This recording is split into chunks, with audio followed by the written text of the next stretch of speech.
Pada bulan Zulqaidah tahun ke-10 kenabian, tepatnya pada akhir bulan Juni, awal bulan Juli tahun 619, Rasulullah kembali ke Mekah untuk memulai langkah baru menyebarkan agama Islam kepada kabilah dan individu. Rasulullah kembali ke Mekah itu karena musim haji sudah dekat, sehingga orang pasti banyak ke Mekah ya untuk menunaikan haji.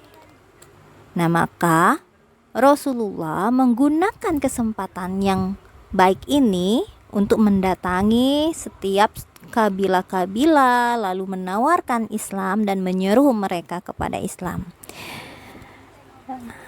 Az-Zuhri berkata, orang-orang yang pernah menyebutkan kepada kami nama-nama kabilah yang didatangi Rasulullah untuk diserukan masuk Islam.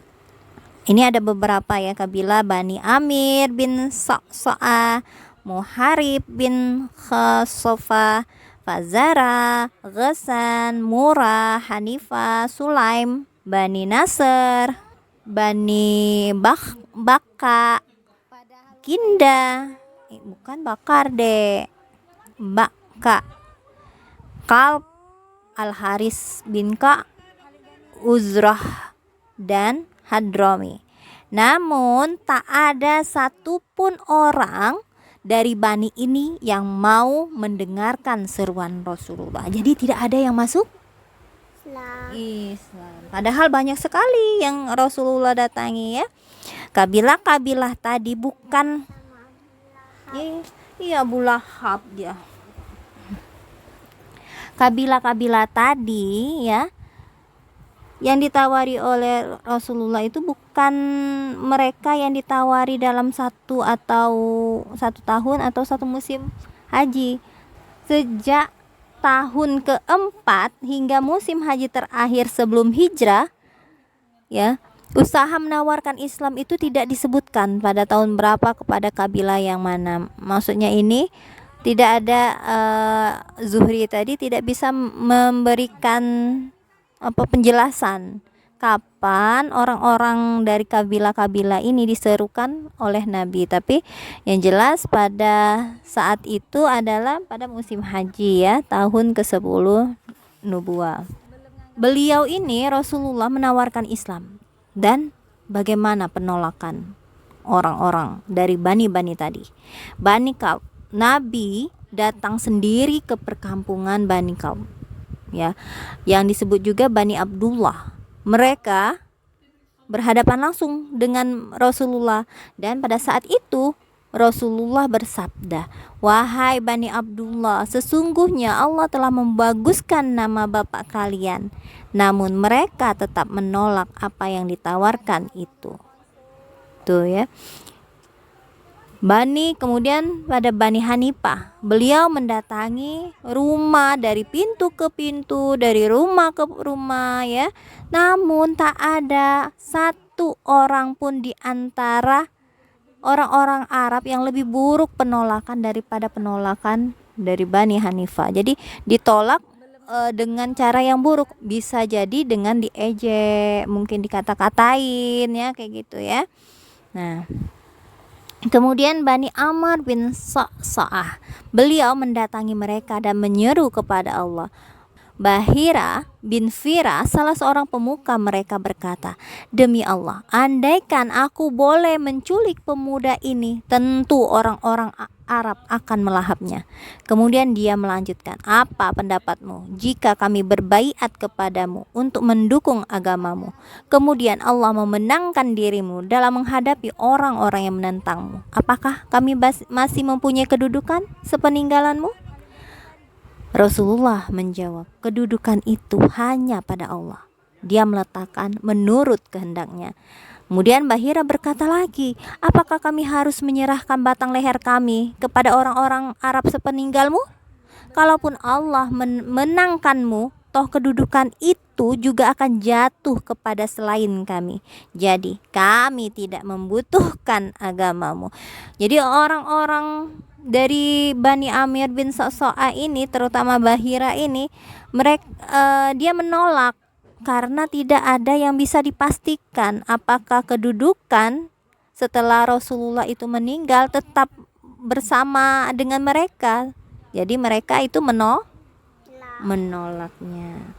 Maka mereka itu semua dari bani-bani tadi semua menolak seruan Rasulullah. Dan setelah pulang dari menunaikan haji, mereka bercerita kepada seseorang yang dianggap tua, ya, maksudnya orang yang dihormati, dianggap tua, yang sudah tua, terus dia tidak bisa ke Mekah untuk beribadah haji, ya. Dia berkata seperti ini, ada seorang pemuda Quraisy dari Bani Abdul Muthalib menemui kami yang mengaku sebagai nabi. Dia mengajak kami agar kami mau melindunginya, berdiri bersamanya dan pergi ke negeri kami bersamanya. Orang tua itu meletakkan kedua tangannya di atas kepala lalu berkata, "Wahai Bani Amir, adakah sesuatu milik Bani Amir yang tertinggal? Adakah seseorang yang mencari barangnya yang hilang?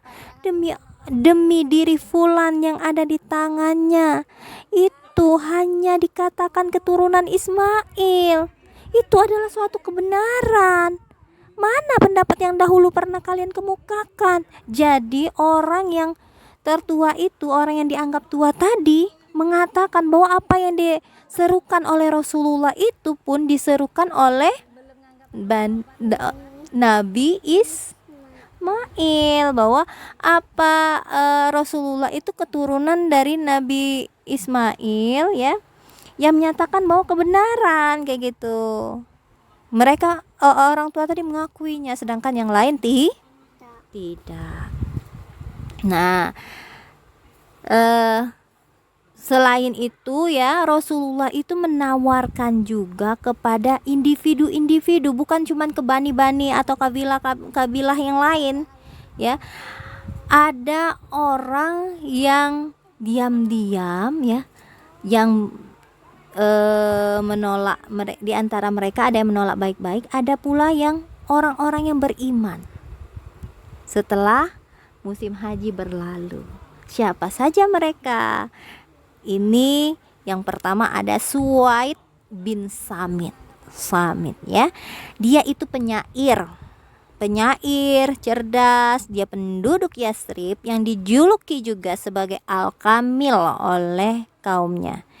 Julukannya ini karena kulitnya, kemudian syairnya, kehormatannya dan keturunannya. Dia datang ke Mekah itu hanya untuk umroh atau haji saja. Lalu Rasulullah mengajak Suwaid bin Samit tadi untuk masuk Islam, menyeru kepada Islam. Lalu Suwaid tadi berkata, "Boleh jadi apa yang ada padamu itu sama dengan apa yang ada padaku," katanya. "Apa yang ada padamu?" Rasulullah bertanya. "Hikmah Luqman," jawabnya. "Coba tunjukkan padaku." Rasulullah minta ditunjuki apa hikmah yang dimaksud hikmah Luqman itu. Lalu Suwaid pun menunjukkan. Setelah itu beliau bersabda, "Ini kata-kata yang baik. Namun apa yang ada padaku jauh lebih utama dari kata-kata itu. Ini adalah Al-Quran yang diturunkan Allah kepadaku, petunjuk dan cahaya." Lalu beliau pun membacakan Al-Quran dan menyeru agar Suwaid itu masuk ke dalam Islam. Dan setelah Suwaid masuk ke dalam Islam, Suwaid berkata, "Ini adalah kata-kata yang bagus." Tapi tak lama setelah tiba di Yathrib, Madinah, dia terbunuh padang buah. Dan keislamannya ini terjadi pada tahun ke-11 kenabian.